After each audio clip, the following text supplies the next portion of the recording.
राधे राधे, हरे कृष्णा। आप सबका कृष्णा दासी कृष्ण दर्शन में बहुत बहुत स्वागत है दोस्तों।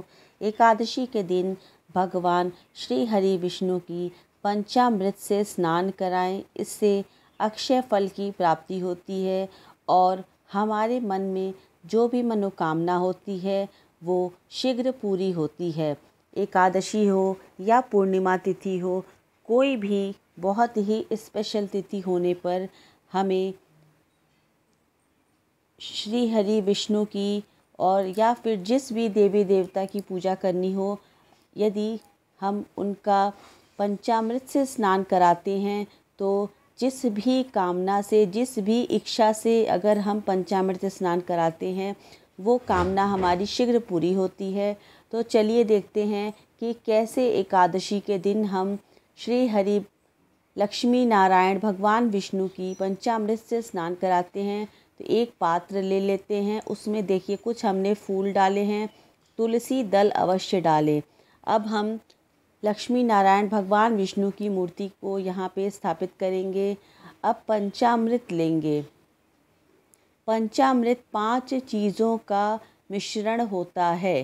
पहले हम श्री हरि भगवान विष्णु की मन से तन से संकल्प करेंगे कि हम आपकी पूजा करने जा रहे हैं, हमारी पूजा को स्वीकार कीजिएगा। और सबसे पहले हम उन्हें गंगा जल से स्नान कराएंगे। तो और भगवान विष्णु के मंत्रों से माता लक्ष्मी का भी मंत्र आप बोलें, इससे माता लक्ष्मी प्रसन्न होती हैं, भगवान विष्णु प्रसन्न होते हैं।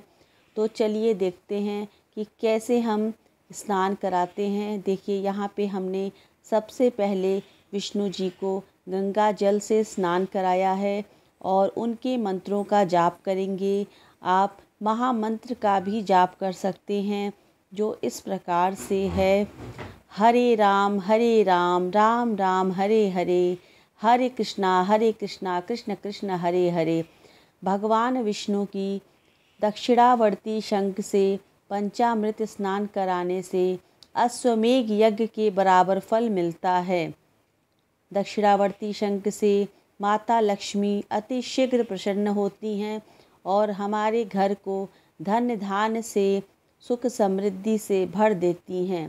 तो पहले हम दूध से, गाय के दूध से स्नान कराएंगे, फिर दही से स्नान कराएंगे। इसके बाद हम घी से, गाय के घी से स्नान कराएंगे विष्णु जी की। एकादशी के दिन, पूर्णिमा के दिन या फिर अक्षय तृतीया हो, कोई भी शुभ दिन हो, आप पंचामृत स्नान जरूर कराएं। इससे असीम कृपा प्राप्त होती है भगवान की और भगवान के चरणों में वास मिलता है। और कोई भी पूजा पाठ हो, अगर हम तन मन धन से करते हैं तो हमारी मन की इच्छा पूरी होती है। अगर नहीं भी किसी कामना से पूजा करते हैं, निश्चल मन से पूजा करते हैं, बिना किसी स्वार्थ के भी पूजा करते हैं, तो अंत समय में प्रभु के वैकुंठ में हमें वास मिलता है। इस तरह से देखिए, हल्के हाथों से ऐसे भगवान के शिव विग्रह को इस तरह से सेवा देंगे अपने हाथों से। प्रभु ने हमें हाथ दिया है तो इस तरह से उनकी सेवा करेंगे। फिर उसके बाद शुद्ध जल से, शीतल जल से स्नान कराएंगे।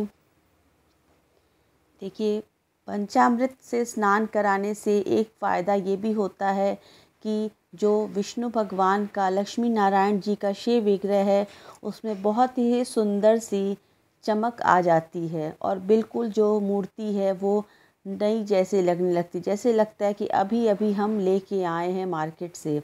अब इसके बाद भगवान को वस्त्र पहनाएंगे, माला पहनाएंगे, भगवान विष्णु को चंदन लगाएंगे, माता लक्ष्मी को रोली कुमकुम सिंदूर लगाएंगे, इत्र की सेवा देंगे माँ लक्ष्मी को। एकादशी के दिन, पूर्णिमा के दिन इत्र की सेवा देने से माँ लक्ष्मी को, विष्णु जी को घर में धन धान्य और सुख समृद्धि से घर हमारा भर जाता है। माला पहनाएंगे, विष्णु भगवान को पीले रंग का फूल चढ़ाएंगे और माँ लक्ष्मी को गुलाब का फूल अवश्य चढ़ाना चाहिए। इससे माँ लक्ष्मी अतिशीघ्र प्रसन्न होती हैं और धन संपत्ति से भंडारी भरती हैं।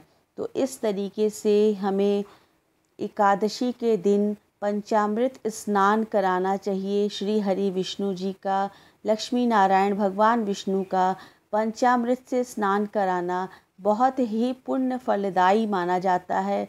इससे हमारी मन की इच्छा पूरी होती है, हमारे जीवन में सकारात्मकता आता है और हमारे घर में जो भी दुख परेशानी है वो सब भगवान श्री हरि विष्णु दूर कर देते हैं, हमारे जीवन से दुखों का नाश करते हैं। तो इस तरह से आप भगवान विष्णु की एकादशी के दिन पूजा करें। लड्डू गोपाल जी की इसी तरह से पूजा करें, ठाकुर जी की पूजा करें, भगवान विष्णु को पीले रंग का फूल चढ़ाएं, पंचमेवा का भोग अवश्य लगाएं। एकादशी तिथि हो, पूर्णिमा तिथि हो, पंचमेवा का भोग लगाएं, भगवान को चरणामृत चढ़ाएं और फल फूल मिठाई का भोग लगाएं, ऋतु फल का भोग लगाएं। आपसे जो भी बन पड़े, जो आपको सुचारू रूप से मिल जाए उसका भोग अवश्य लगाएं। ज़्यादा परेशान होने की ज़रूरत नहीं है। ईश्वर की कृपा से जो बन पड़े आप वही करें। भगवान ने कहा है कि प्रेम पूर्वक आप उनके समक्ष एक तुलसी का पत्ता भी अगर चढ़ा देंगे तो उससे भी भगवान प्रेम भाव से रीझ जाते हैं। इसके उपरांत अब हम धूप दीप दिखाएंगे और भगवान की आरती करेंगे, भगवान के मंत्रों का जाप करेंगे। एकादशी के दिन भगवान श्री हरि विष्णु के मंत्रों का जाप करें, माता लक्ष्मी के मंत्रों का जाप करें। ओम नमो भगवते वासुदेवाय नमः। शांताकारं भुजगशयनं पद्मनाभं सुरेशं विश्वाधारं गगनसदृशं मेघवर्णं शुभांगं लक्ष्मीकान्तं कमलनयनं योगिभिर्ध्यानगम्यं वन्दे विष्णुं भवभयहरं सर्वलोकैकनाथं। जिनका स्वरूप शांत है, जो शेष नाग पर बैठते हैं, जिनकी नाभि में कमल है और जो देवताओं के भी देव हैं, जो पूरे ब्रह्मांड को धारण किए हुए हैं, जो सर्वत्र व्याप्त हैं, जो नीला मेघ के समान नील वर्ण वाले हैं और जिनके अंग शुभ हैं, जो लक्ष्मी जी के पति हैं, जिनके नेत्र कमल के समान हैं और योगी जिनका निरंतर चिंतन करते हैं, भगवान श्री विष्णु को मैं प्रणाम करती हूँ, जो सभी भयों को नष्ट करते हैं तथा जो सभी लोगों के स्वामी हैं, पूरे ब्रह्मांड के ईश्वर हैं, वो हमारी रक्षा करें। इस प्रकार भगवान विष्णु की स्तुति करें। या देवी सर्वभूतेषु लक्ष्मी रूपेण संस्थिता नमस्तस्यै नमस्तस्यै नमस्तस्यै नमो नमः। तो इस प्रकार से एकादशी तिथि को भगवान श्री हरि विष्णु जी को, माता लक्ष्मी जी को इस तरह से पंचामृत से स्नान कराएं, पूजन करें, विधि विधान से पूजा करें तो जीवन के सारे संकट दूर होते हैं और अक्षय फल की प्राप्ति भी होती है।